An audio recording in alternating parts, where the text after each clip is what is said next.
Pernah kepikiran nggak sih gimana caranya kita bisa mengukur sesuatu yang sifatnya personal dan abstrak banget, kayak keyakinan agama, tapi pakai metode ilmiah?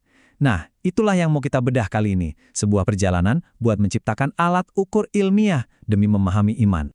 Pertanyaannya kedengaran simpel, tapi jawabannya, wah, rumit banget.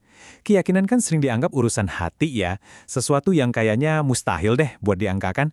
Tapi sekelompok ilmuwan justru melihat ini sebagai sebuah tantangan yang harus dijawab. Dan ini bukan cuma buat iseng-iseng akademis loh, tujuannya justru praktis banget, untuk ngerti gimana tingkat keyakinan seseorang bisa mempengaruhi pilihan mereka sehari-hari, mulai dari produk apa yang mereka beli, sampai kemana mereka mau investasi. Terus, kenapa sih ini penting banget? Oke, ayo kita bedah motivasi di balik misi ilmiah yang ambisius ini. Oke, pertama-tama kita samain dulu persepsi soal istilah kuncinya, yaitu religiositas. Ini bukan sekadar ngaku beragama ya, tapi lebih ke sejauh mana nilai-nilai agama itu benar-benar meresap dan dipraktikkan secara konsisten dalam kehidupan sehari-hari.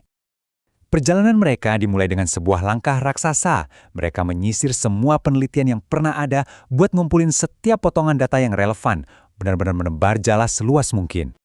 Coba bayangin deh skala kerjanya. Tim ini nyaring bukan cuma puluhan, tapi 457 studi akademis.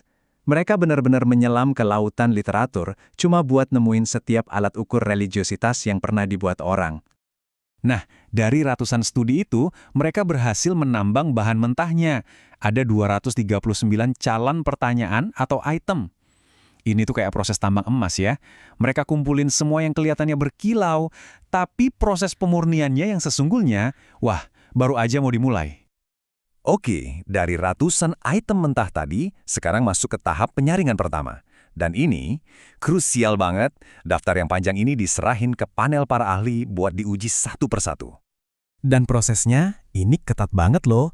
Ada 12 ahli dari berbagai bidang yang menilai 105 pertanyaan yang udah disaring sebelumnya. Standarnya, gila-gilaan tingginya. Kalau ada satu pertanyaan yang nggak disetujui sama minimal 95% dari mereka, langsung, coret. Nggak ada kompromi. Nah, coba lihat contoh konkretnya biar kebayang. Yang di kiri, seluruh pendekatan hidup saya didasarkan pada agama saya, itu disetujui 100%. Kenapa? Karena ini langsung ke inti keyakinan. Bandingin sama yang kanan. Saya pergi ke masjid karena itu membantu saya mendapatkan teman. Nah, ini ditolak. Kenapa? Karena ini lebih ke motivasi sosial, bukan komitmen agama yang murni. Kelihatan kan bedanya? Beginilah cara mereka misahin emas dari batu. Hasilnya dramatis banget.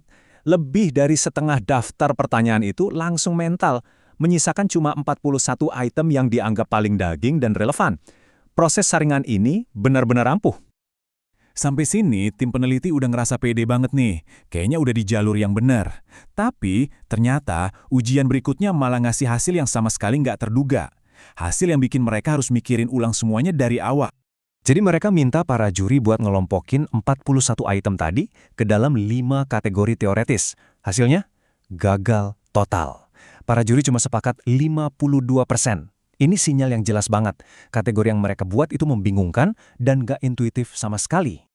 Nah, disinilah aha momennya datang.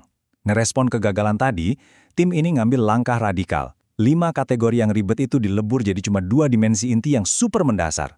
Keyakinan, ini soal apa yang Anda yakini, dan komitmen.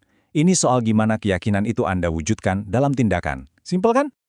Dan hasilnya instan. Begitu tesnya diulang pakai model 2 dimensi yang baru ini, tingkat kesepakatannya langsung loncat ke 77%. Nah, ini dia. Ini validasi yang mereka cari. Model baru ini terbukti berhasil. Oke, kerangkanya udah kuat nih.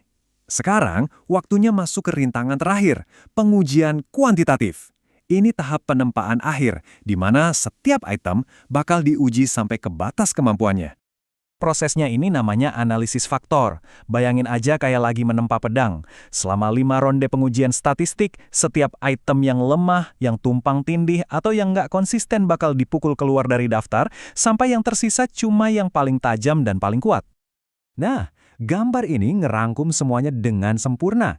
Coba lihat perjalanannya. Dari 239 pertanyaan mentah, disaring sama para ahli jadi 41.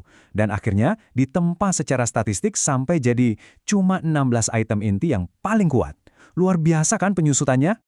Jadi, setelah semua proses yang panjang dan melelahkan ini, apa sih hasil akhirnya? Ya, sebuah alat ukur yang ringkas, super andal, dan siap pakai untuk penelitian-penelitian selanjutnya. Dan inilah dia, skala 16 item finalnya. Kelihatan jelas ya pembagiannya, ada 6 pertanyaan buat ngukur keyakinan dasar dan 10 pertanyaan buat ngukur komitmen dalam tindakan nyata, kayak pilihan belanja atau bahkan cara kita memandang hidup secara keseluruhan. Para penelitinya sendiri menyimpulkannya dengan sangat pas. Ini tuh bukan sekedar daftar pertanyaan biasa. Ini adalah sebuah instrumen yang lahir dari proses yang super teliti, gabungan antara tinjauan para ahli dan validasi statistik yang kokoh. Dan ini semua membawa kita ke satu pertanyaan besar yang menarik banget. Kalau para ilmuwan aja bisa mengubah sesuatu yang seabstrak iman menjadi data yang bisa diukur, coba deh bayangin, sifat manusia kompleks apa lagi, kayak kreativitas atau mungkin empati, yang bisa kita gali lebih dalam lagi kalau kita pakai metode pemurnian yang seketat ini. Menarik buat dipikirin kan?